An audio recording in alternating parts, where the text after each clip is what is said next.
Laundry saved my life. I bet you haven't heard that one before, yet it's the sad truth. After a 9-week stint as crew on a deep space mining rig, my clothes were all in desperate need of a wash. And so I'd packed up all my clothes into my duffel bag, put on my void suit, and went to the airlock to disembark. Overall, the mining gig wasn't all that bad. 9 weeks out working, with 4 10-hour shifts per week, plus an extra day every other week.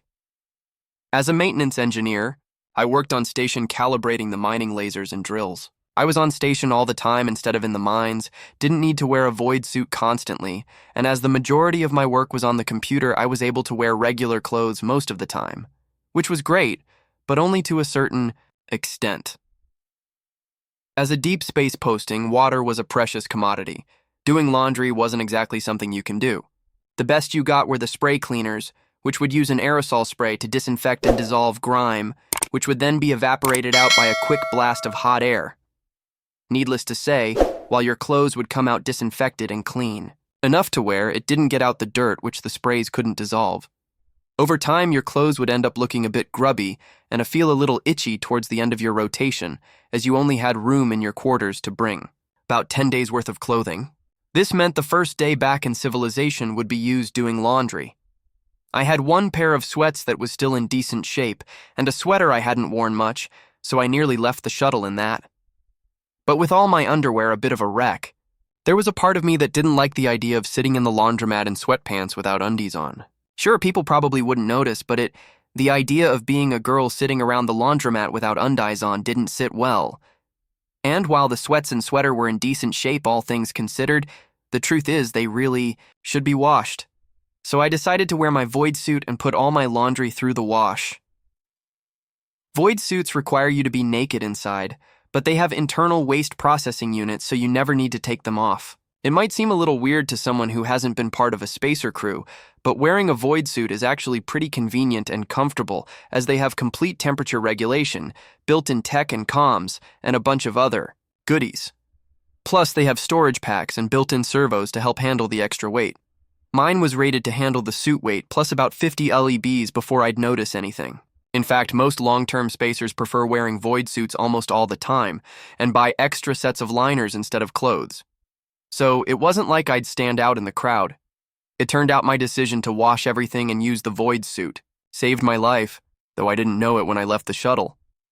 Sarquick and I were walking down the umbilical to the station, just chatting about what we planned to do on our week off. It's a fendoid, a rather rare solitary quadruped species that resembles a horse, except with spider-like legs and arms that are really better described as tentacles, which can bend in any direction, and they can shape the ends into fingers or graspers, combined with some truly impressive strength, and they are in demand as heavy machine repair techs.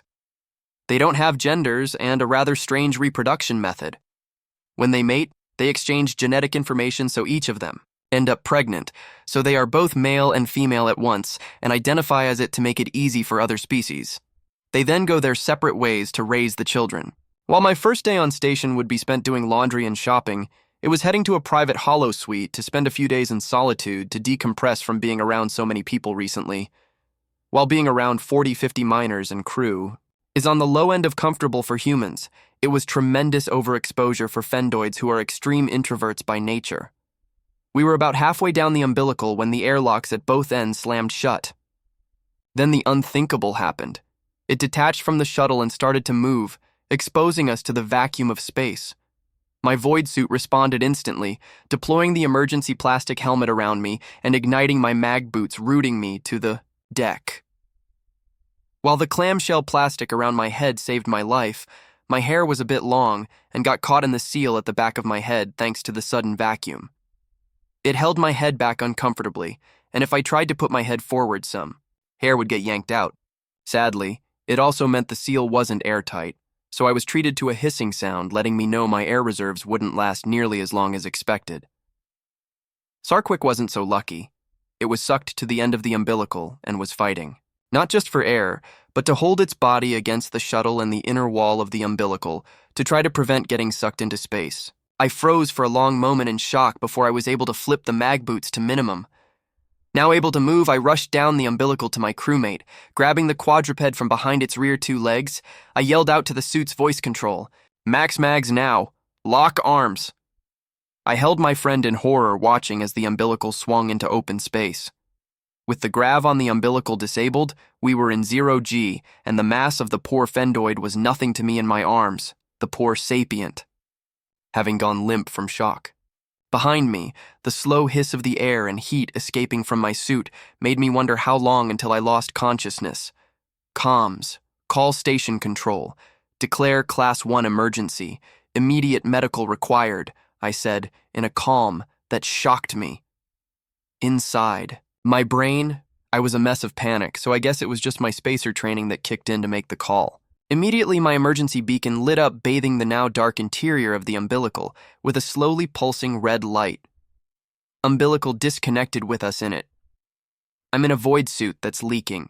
My crewmate is exposed to space. Again, somehow responding in a calm voice despite the hot tears streaming down my face. Location identified. Escalating response. Please indicate if you are able to move your companion 2 meters into the umbilical to prevent accidental damage when sealing. "I'll try," I yelled. "Mag boots, slow walk right first." My void suit responded, and I felt my right foot get lighter as the grip reduced to minimum.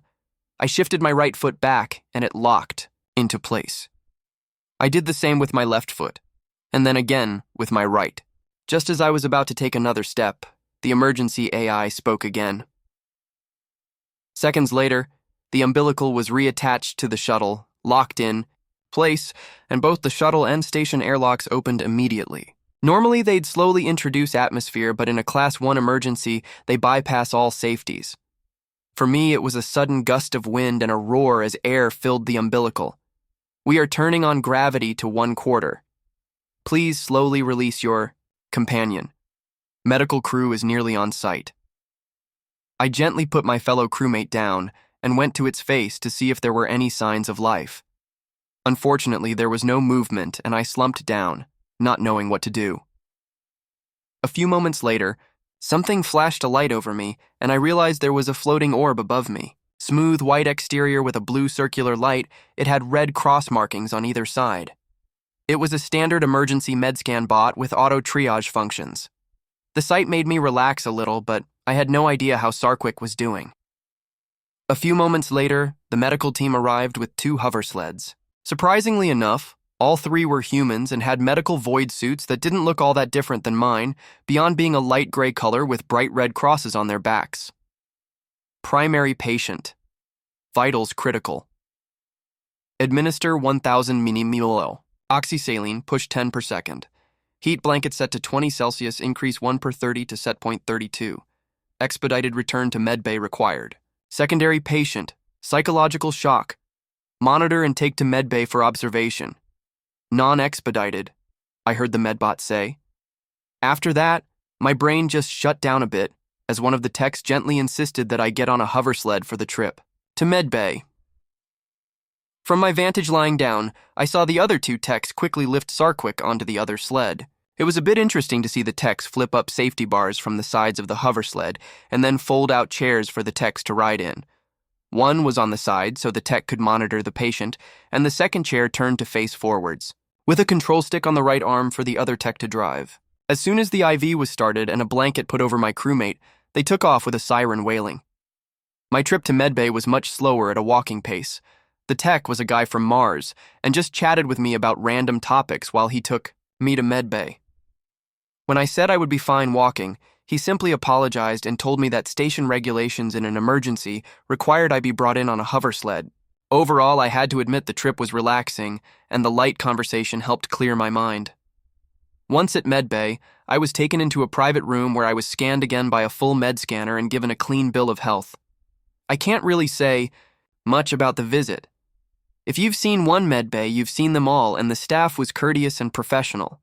And I'll admit I was in a little bit of a daze after a near-death experience and watching someone nearly get lost to space. The one thing I wasn't comfortable with but they insisted upon was getting a second full body scan with me outside my void suit. I remembered suddenly that wearing a void suit means you're naked inside, and I wasn't entirely pleased that I had to get out of the suit. The tech that asked me to do it apologized profusely, but said that the station's insurance company was insisting to fully document the situation, which the tech and I agreed was more likely an excuse to have a second scan on file in case I tried to sue for injuries later. Thankfully, I was left completely alone in the room, so there were no prying eyes as I went through the second scan. I didn't ask, but hopefully it just took medical data and not images. I'd hate to find out later that some creepy insurance adjuster might get a good look at me naked thanks to a station accident. After the scan and with me buttoned back up into my void suit, they were able to tell me that I had saved Sarquick's life by holding them in the umbilical. The unfortunate sapient was in critical care as a precautionary measure, but should make a full recovery as they had only fainted from the experience, and the exposure to space was not sufficient to cause any long-term injuries. A few days in, medbay followed by a week of bed rest, and they would be fine. So we had both looked death in the face and walked away relatively unscathed. The tech that informed me of my crewmate's condition asked me to stay in my room for a few minutes, as a station officer would be by to take my statement. I got a little surprised when a station officer arrived and dropped my duffel bag by the door after entering the room. I looked at my laundry and then gave the station officer a blank look. Who knew needing to wash every piece of clothing you owned would save your life?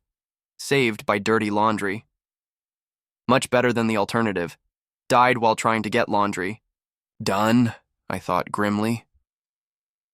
My laundry had decided to go on a little adventure of its own during the incident, having gotten blown out into space. Thankfully, it didn't do much aside from float down past our ship, and the bag stayed zipped up, saving me from the disgrace of having my socks and underwear float around in full view of the station. The station officer took my statement and let me know what had happened afterwards. All the station umbilicals are controlled by one command station, and the operator hadn't been paying attention or doing the full safety checks.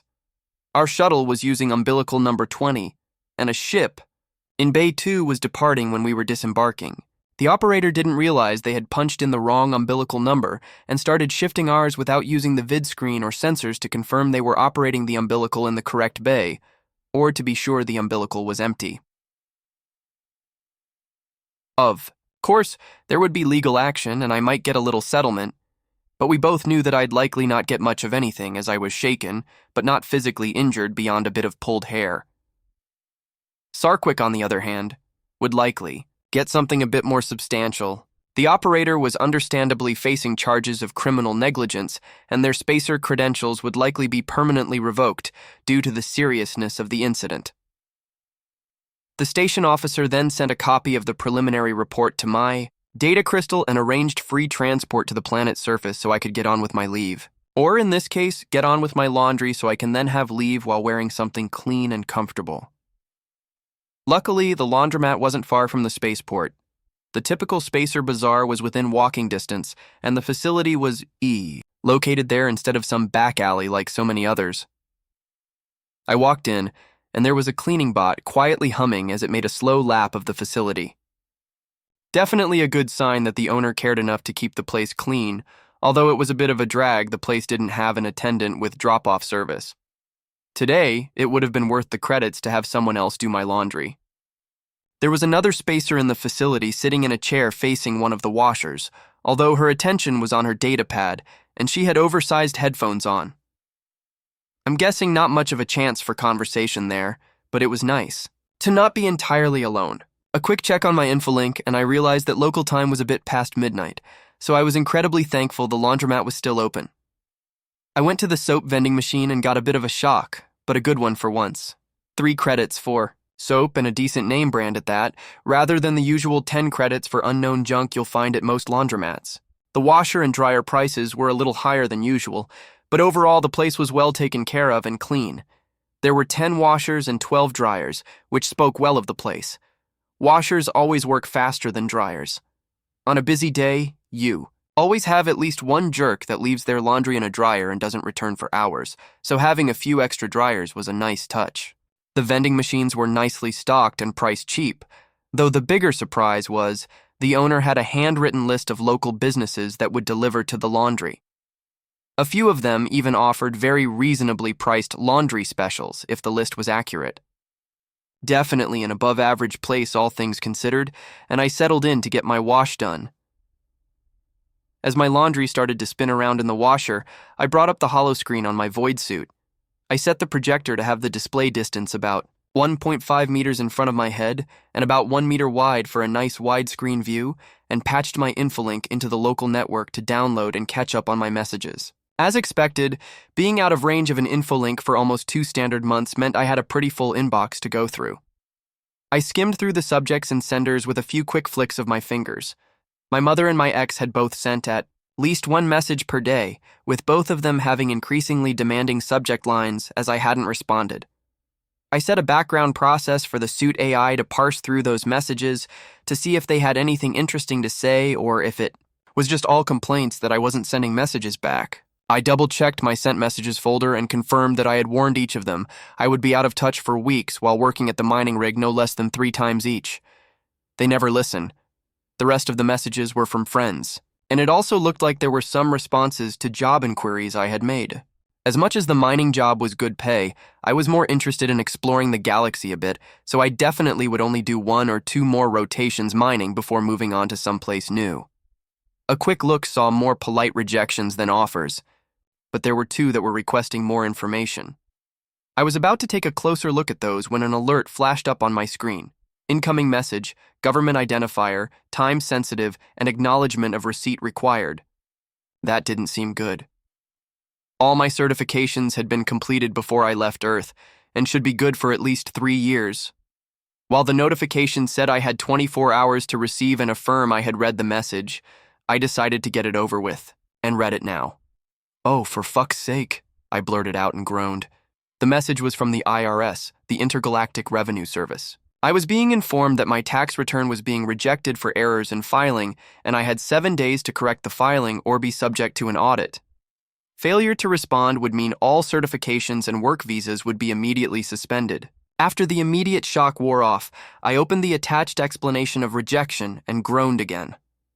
My first job off Earth was at a non-member planet within Galactic Federation space. The Drezalnik had friendly relations with the Federation and open trade deals, but had elected to retain their sovereignty and limit outsiders on their planet. In old Earth terms, they were a kingdom and didn't want to give up their intricate system of royalty to appease the Bill of Sapient Rights. In some ways, they had a point, as their lower-class citizens actually were well-fed, fairly paid, and treated well by galactic standards. It was more a question of whether their citizens lived comfortably or in obscene wealth without much in between. Lowborn lacked voting rights, and careers were decided by members of the nobility rather than by personal choice. An imperfect system, to be sure, and as a race they were a bit xenophobic, yet they were peaceful and culturally vibrant. I had accepted a 4-month job there for 2 reasons. First, as much as the planet was isolated and not as free as the rest of the Federation, it had a lot of interesting art, and being there for 4 months would give me a great opportunity to see something completely different. Second, the merchant house I was employed by was the only one who had accepted my job application out of the 35 jobs I had applied to. Despite having solid certifications, the lack of experience meant I would be a beggar, not a chooser, for my first assignment.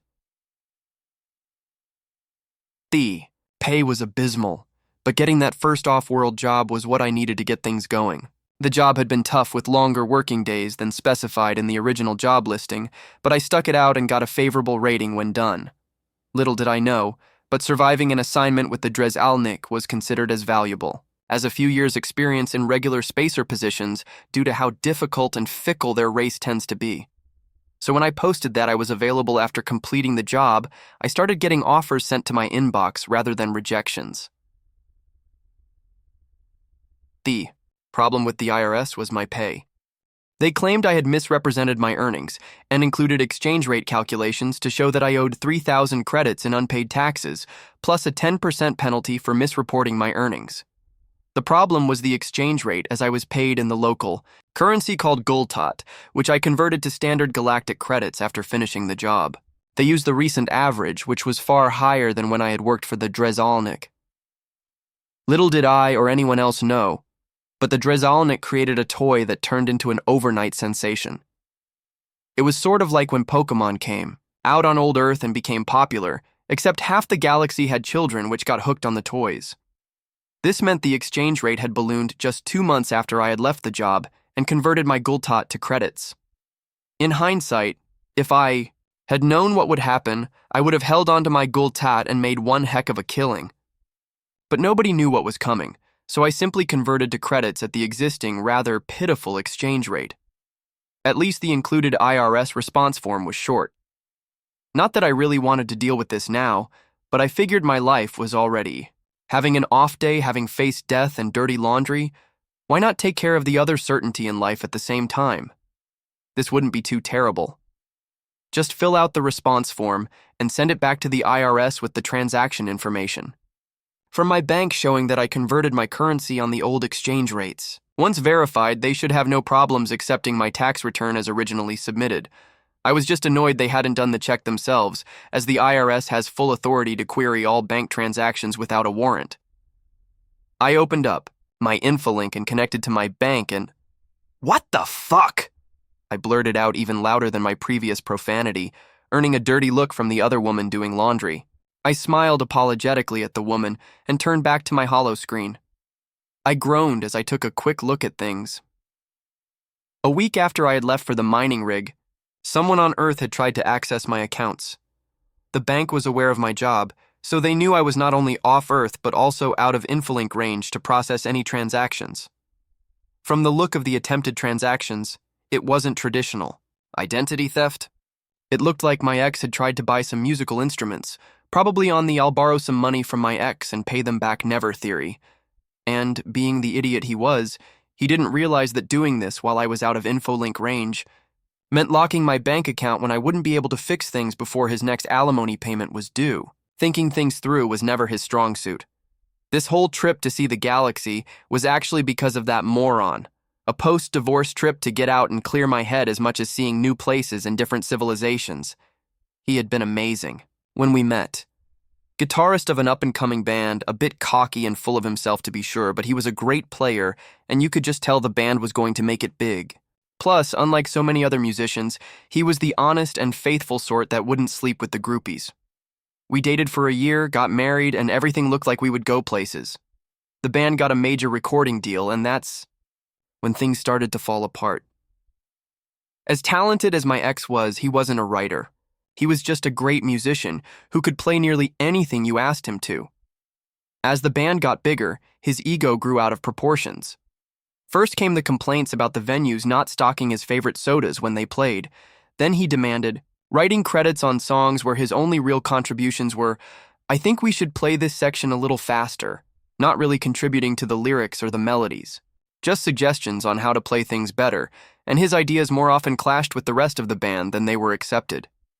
In the end, the band got sick of his attitude and fired him just over a year after we had married. The band became a hit and went platinum overnight once the first album was released, but my husband had been entirely replaced with all his parts re-recorded by the new guitarist, so no royalties or recognition at all. Unfortunately, that didn't kill his ego like it would have for most people. Instead, he refused to take studio jobs to help pay the bills, claiming he was too talented for that and would find another band and make it big because he was just that talented. I made enough as an optical engineer that we scraped by, but after 3 years I had enough and kicked him to the curb. I had waited long enough for him to face reality and do something reasonable. With his talents, studio musician, music teacher, play at bars for tips, anything to act like a responsible adult. The only bugger is that since we had been married for about 5 years, the courts awarded him a 1.5 years of alimony. Thankfully, I only had a few more months until that was paid off. I tabbed over to the bank contact info and discovered, to my dismay, that my bank didn't have after-hours service on this planet. There was a local branch that would open in about 8 hours local time, so I made an appointment to get my accounts unlocked. But that didn't answer the question of where I would sleep tonight. My accounts had plenty of credits, but without access, I wouldn't be able to get a place to stay after finishing laundry. I had enough hard credit coins to do laundry and get a meal, but not a place to sleep or pay for transport back to the shuttle in orbit. My infolink buzzed with an incoming call. Perfect. Just perfect, I thought to myself as the caller ID showed, "My ex calling." I took a deep breath and was about to take the call when a second came in. Caller ID was for my mother. "Great," I mumbled under my breath. "That's 2 hell beasts to deal with. Could this get any worse? I shook my head and rolled my eyes and happened to notice a figure outside the laundry staring intently into the facility at me.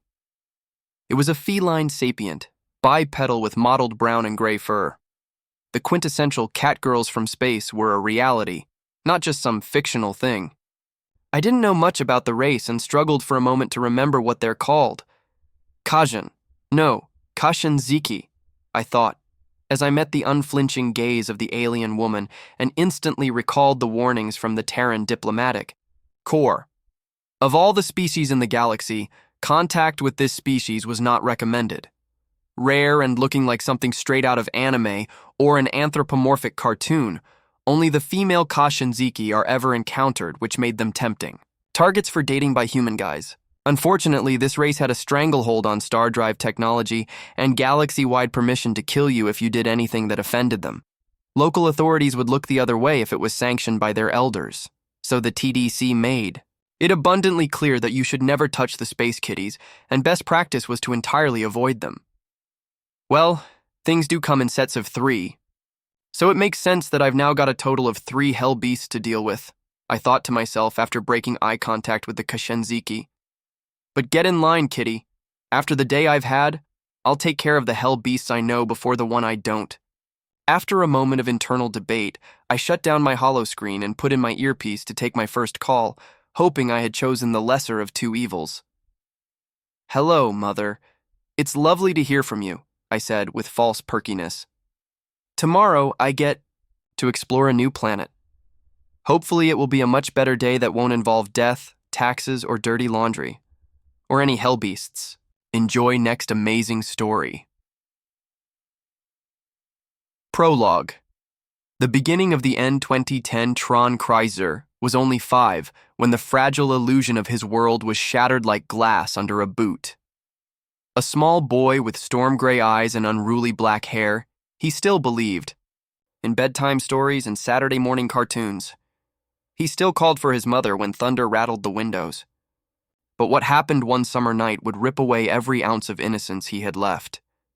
His mother, Nadia Macferg, 30 years old, and once the very definition of elegance, was a vision of contradiction. Brown hair that flowed like molten chocolate, lips that knew how to smile with affection and lie with ease. She had betrayed everything sacred, sleeping with his father's best friend while her husband slowly withered under the weight of addiction. Halim Kreiser, 35, had once been a man of promise. His golden hair now thinned and dulled from years of cocaine, cheap whiskey, and regret. A father in name only, more ghost than man. That night, he was passed out cold on a sticky club floor, the stink of vodka and sweat clinging to his jacket. Tron sat alone in the dim glow of the living room TV, a worn-out controller clutched in his tiny hands. The soft clicks of button mashing were the only sound that filled the apartment, aside from the faint hum of the fridge. The air smelled of old pizza and the lavender air freshener his mother overused. Comforting, familiar, until it wasn't. A sound cut through the quiet like a razor through silk, a moan, soft at first, then again, louder, desperate, rhythmic. Tron's fingers froze mid-press. His spine tingled and an inexplicable knot of dread bloomed in his belly. He stood, heart pounding like frantic fists against his ribs, and padded silently across the cold wooden floor. Then he heard it, his mother's voice, breathless, pleading, wrong. He reached the edge of the hallway and peeked through the crack of the half-open living room door. His eyes widened. His stomach churned. Nadia, naked but for a sheen of sweat, writhed beneath a man, Assad, his father's so-called best friend. The man was broad, dark-haired, his back flexing as he moved against her with primal hunger. The air smelled like sex, thick, raw, and nauseating. A sickening squelch of flesh on flesh filled the silence. Nadia gasped, her hands clinging to Assad's back, and then, her eyes opened. They locked with Tron's. Time stopped. She jolted, shoving Assad off her as a sheet tangled around her body.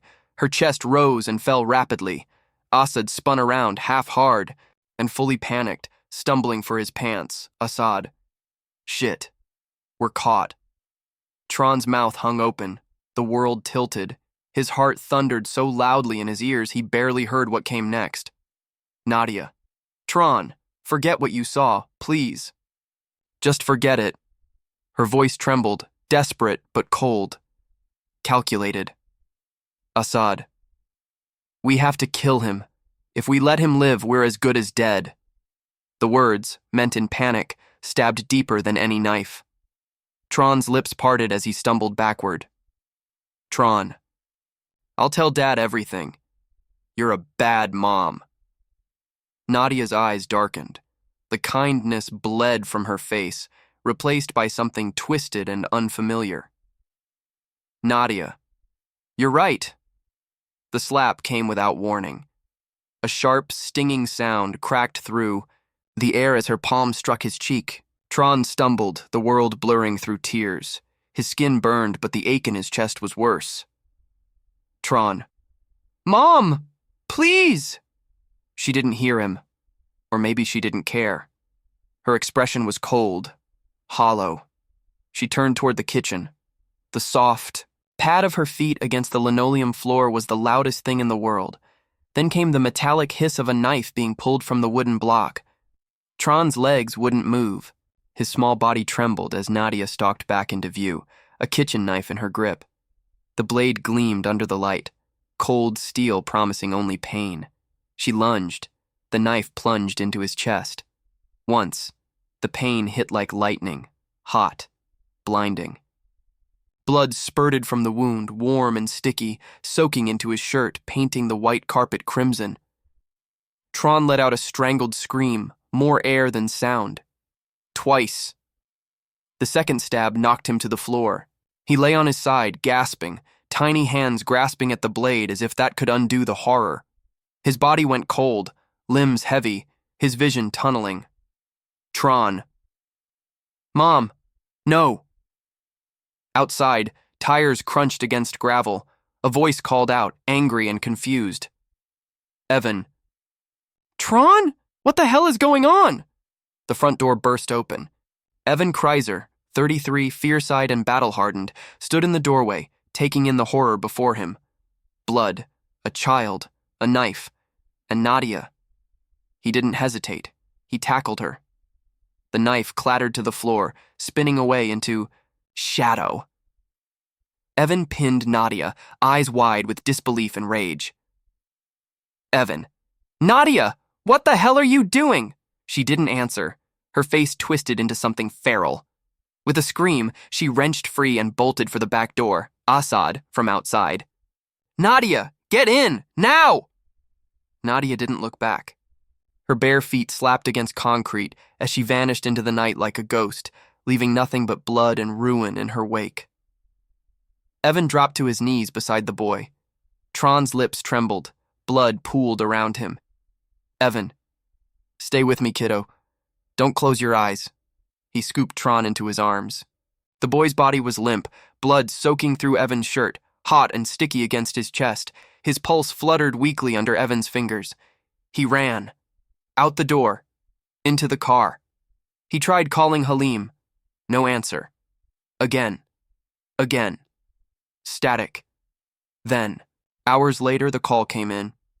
Operator. Halim Kreiser has been found. He crashed his car. He's dead. The words were a dagger. By the time they reached the hospital, Tron was nearly gone.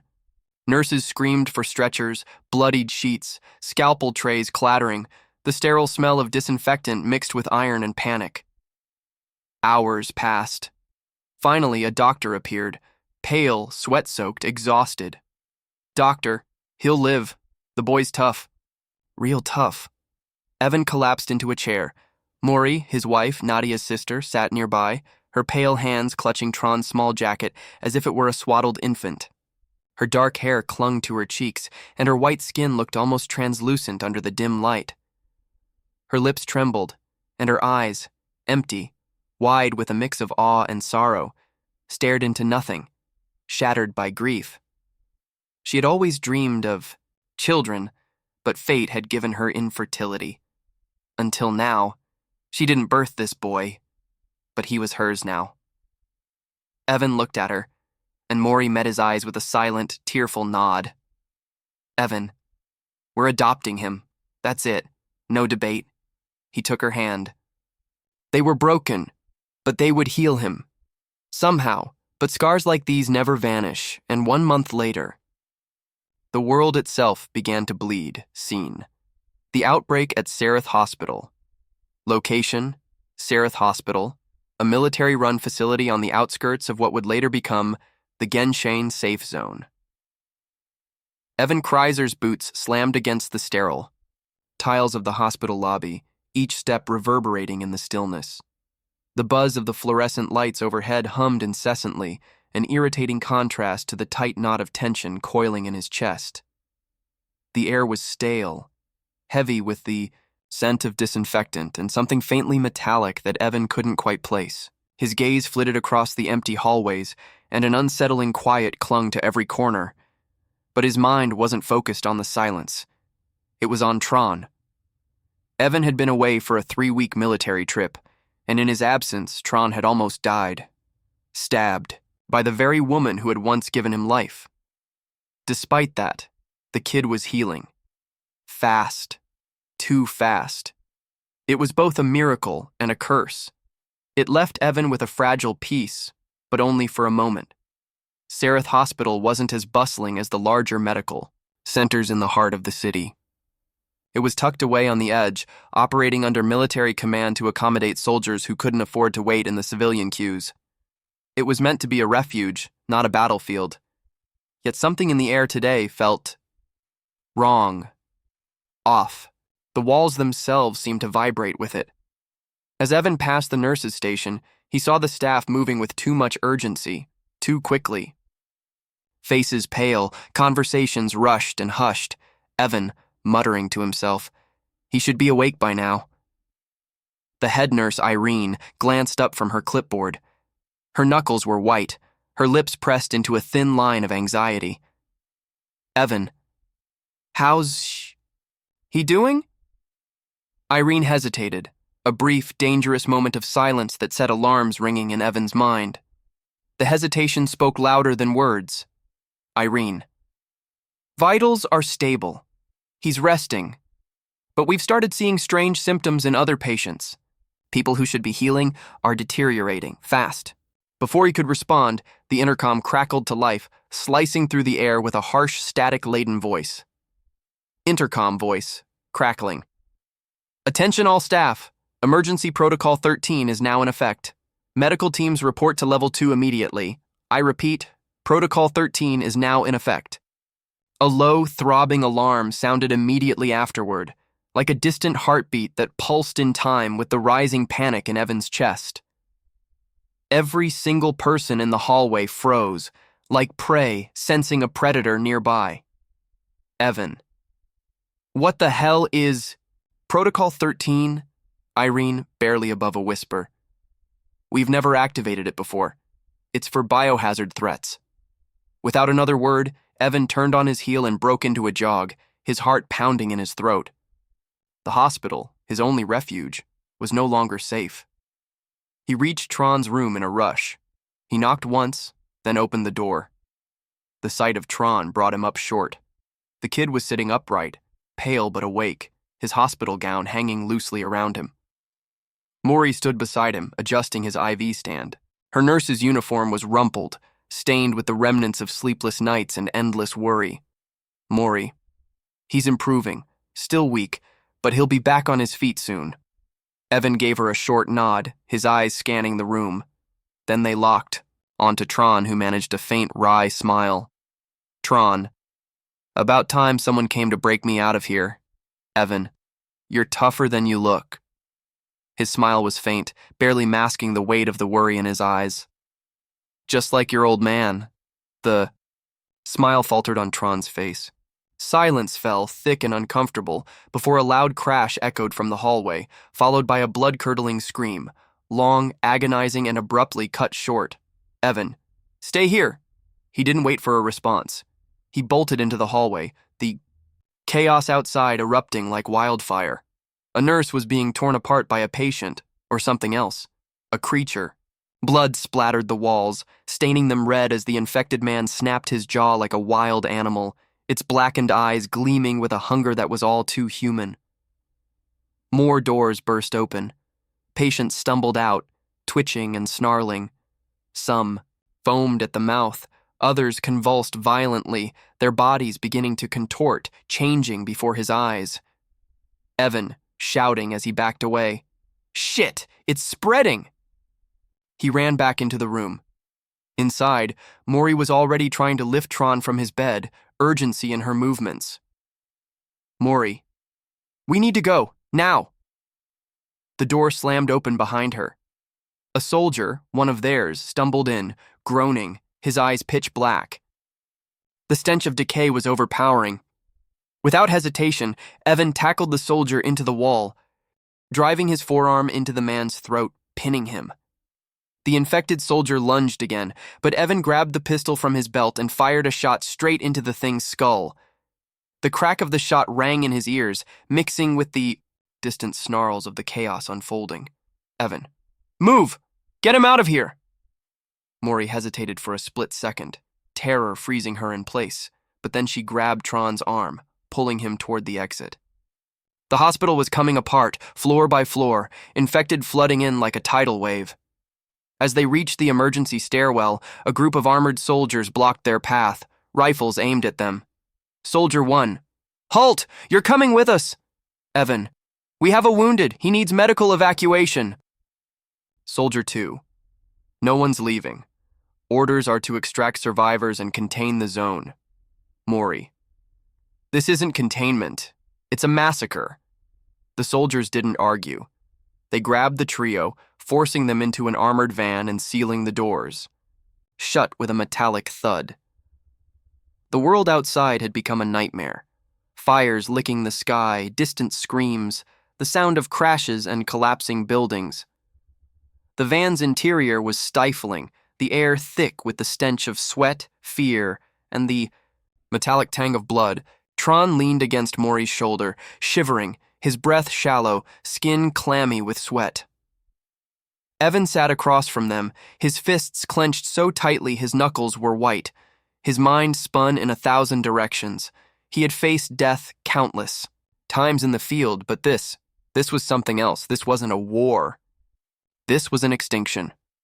The van lurched forward suddenly, jolting them against the cold metal walls. Outside, a cacophony of screams and gunfire split the air. The driver's voice shot through the chaos, muffled, incoherent. Gunshots followed. Harsh, frantic bursts of automatic fire. Soldier yelling, "We've got infected on the left side, hold them off!" The truck screeched to a halt. The back doors creaked open just a crack, and before the soldier could even speak, a pair of bloodied hands grabbed him, dragging him out into the open. His scream was cut off with a sickening crunch. Evan, grabbing a fallen rifle, "Maury! Get down!" He fired 2 shots through the gap, the sickening thud of each round finding its mark. Maury dropped to the floor, pulling Tron with her, covering him as best as she could. Another soldier slammed the doors shut, his face white as a ghost, panic seeping from every pore. Soldier, "Fuck! We're surrounded!" For what felt like an eternity, they sat in the suffocating silence of the armored van. The muffled sounds of the undead clawing at the walls, the thudding of fists against metal, the desperate snarls, it was all they could hear. And then, nothing. Soldier 2, trembling. "Evac's not coming, they left us." The soldier's voice, cracked, broken. The silence that followed was thick, suffocating. Maury, quietly, "We have to get out of here." Evan, "Not yet. Wait for it to settle. Then we move." Minutes dragged by. Finally, when Evan opened the door, the scene outside was apocalyptic. The city was a smoldering ruin. Ash filled the air, thick as fog, and the stench of burning flesh hung in the heat. Corpses lined the streets, some twitching, others still. The undead wandered aimlessly, dragging their broken bodies toward any sound, any movement. Somewhere, Beyond the smoke, jets screamed overhead, their engines a reminder that the military was starting to burn the cities down. Evan, to himself, "So this is how it starts." The world was crumbling. Desperate survivors scurried like rats, fleeing from the chaos, the infected, the fire, and the destruction. The Riverian Federation had already begun to establish 5 safe zones, but Genshain, their safe zone, was still a beacon of hope in the middle of a dying world. And as Evan, Mori, and Tron stumbled forward, they knew this was only the beginning. The worst was yet to come. To be continued. Thanks for diving into this story with me. Don't miss out on the next one. Hit that subscribe button, give this video a big thumbs up, and drop a comment below with your thoughts. I'd love to hear what you think.